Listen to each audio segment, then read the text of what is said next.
Morning, Frank. Morning.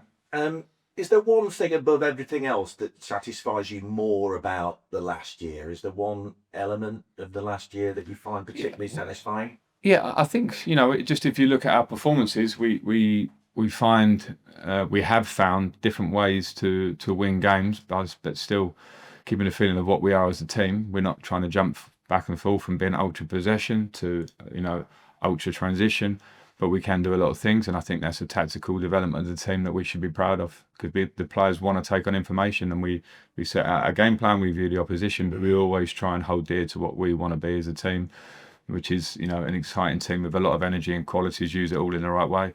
That I think when you in our job, when you take away all this stuff that comes with the job, it's like coaching and tactics on the pitch. You want to get that across to the players and then see it in action. That's the job. Then I think there are lots of things that we can see. So I think collectively between staff and players, that's a real positive from the year. And winning clearly helps, but there is a massive unity. We've talked about this a lot between you, the players, and the supporters.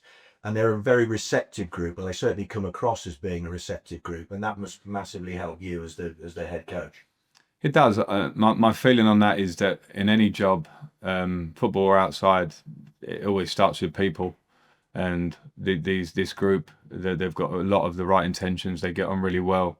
They're determined to do really well for the football club, and that's like the base. That's only the start, but it's crucial to any team that wants success to have spirit and to have that togetherness. And the players do have that. And sometimes it's quite easy just to keep pushing that along because they look after themselves. Sometimes you have to keep an eye on it.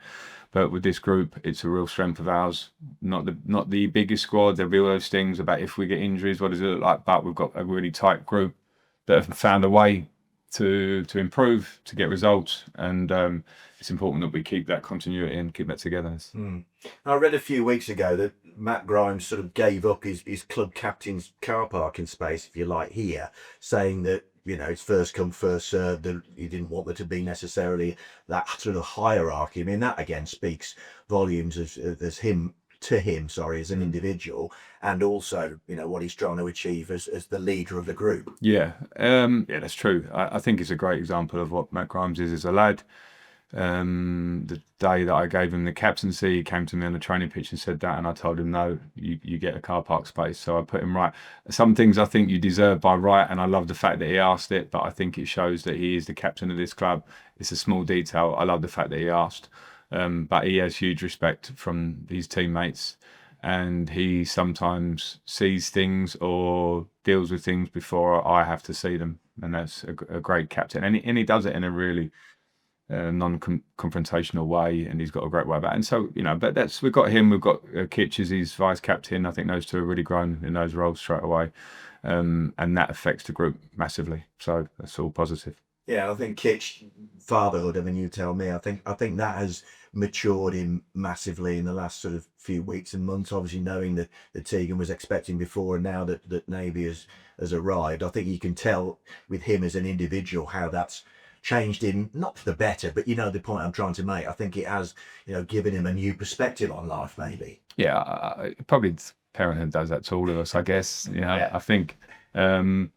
but I would say I've probably seen that development in him since I've been here, since before that, and maybe, as you say, it's sort of pushed it along a bit because we all feel a different responsibility, but it's very authentic with Kitch. I think it's not something that he went searching for. I think he's a good bloke, generally, who comes to work, gives everything, means it, feels it every day, would play through pain, would play through anything. He's a slight throwback in that sense. And that's a great reference for the players, because not everybody's like Kitch naturally. He has this natural instinct about how he wants to come to work and provide for his family, all those things. And I've got a lot of time for it. I know you said to Amber about injuries, you'll wait till tomorrow. Obviously, Brandon tweaked his hamstring. He kind of obviously comes into that category, I suppose, does he? Yeah. Okay. Ask a silly question, get a silly answer. I know, it's tough. I've not got Nathan Jones telling me what's happening. No, of course. No, I get that. I get that. So Charlton, you'd imagine, are going to sit deep potentially, and no, I don't. No, they don't sit deep. They press man to man. Okay. They press like the pitch.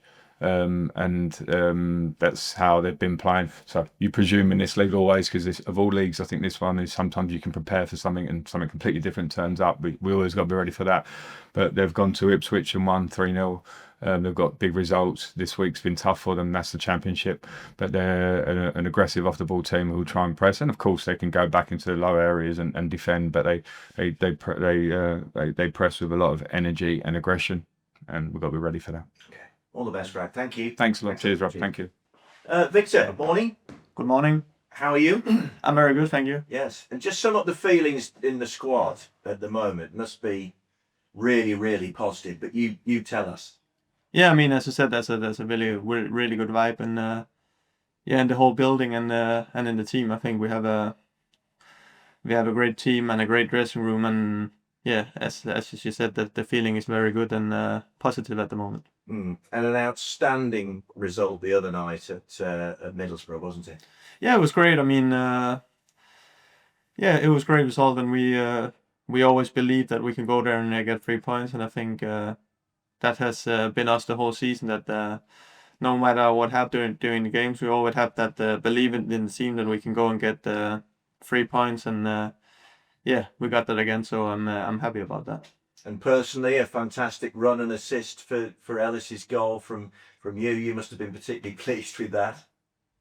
Yeah, I mean, it was a great one, but a great finish as well by Ellis, and I'm happy to contribute to the goal. But I mean, again, a brilliant finish from Ellis. So I won't take credit for that. No, but again, in the run, obviously Luke Ayling tried to, I think, bring you down, didn't he, and stop you? But you managed to ride his attentions and carry on and play the ball instantly into Ellis's path. But the fact that he had the first time shot, I think, was also a critical quality about that goal. You played it right into his stride, and he found the top corner, didn't he?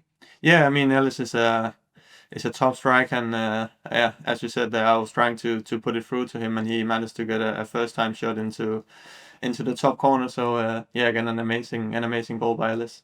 And you had to dig deep in the second half, because obviously Middlesbrough then came back from 2-0 down and equalised. But I don't think you ever lost the confidence and belief as a group, did you, that you could go on and win that game?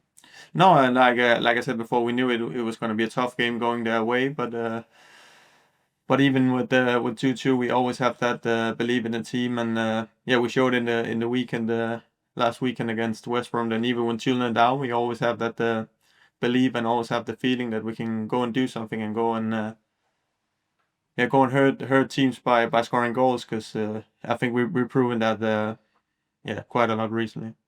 And personally, you got 7 goals so far this season. How much are you personally enjoying and getting out of this season, Victor? No, just enjoying my football very much at the moment, and I'm playing in a team that's winning a lot of games at the moment, and I feel like I'm contributing to that, and as I said, I just really enjoy playing football at the moment. And as a midfielder, what has Frank Lampard, as the gaffer in the last year, because it's his year anniversary today, what has he brought to your game particularly, do you think?